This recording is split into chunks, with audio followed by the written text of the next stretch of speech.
अल्पवयीनला पळवून नेलेल्या पीडितेची उसाच्या फडातून पोलिसांनी सुटका केली असून आरोपीला पोलिसांनी अटक केली आहे। अशी माहिती आज बुधवार दिनांक 10 डिसेंबर रोजी दुपारी 2 वाजता माध्यमांना मिळाली आहे। वडवणी तालुक्यातील एका अल्पवयीन मुलीला पळवून नेऊन आरोपी व पीडिता ही सांगली जिल्ह्यात ऊसतोडी करत होते।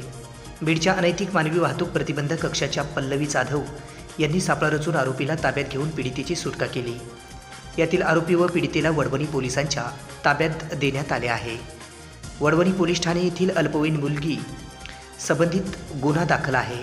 याचा तपास अनैतिक मानवी वाहतूक प्रतिबंधक कक्षाकडे वर्ग करण्यात आल्यानंतर या कक्षाच्या PSI पल्लवी जाधव यांनी तांत्रिक तपास करीत आरोपी आणि पीडितेचे ठिकाण शोधून ते सांगली जिल्ह्यात असल्याचे निष्पन्न झाले।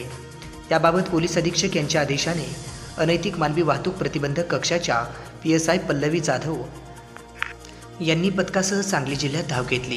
येथे तपास करून ठिकाण शोधून काढले। त्या ठिकाणी सापळा रचून ऊसतोडणी करून कोप्यावर परत येताच आरोपीला पीडितेसह रात्री 9 वाजण्याच्या दरम्यान पोलिसांनी ताब्यात घेतले। या दोघांनाही बीड येथून आणून पीडिता व आरोपी या दोघांनाही पुढील तपासकामी वडवणी पोलिसांच्या ताब्यात दिले आहे।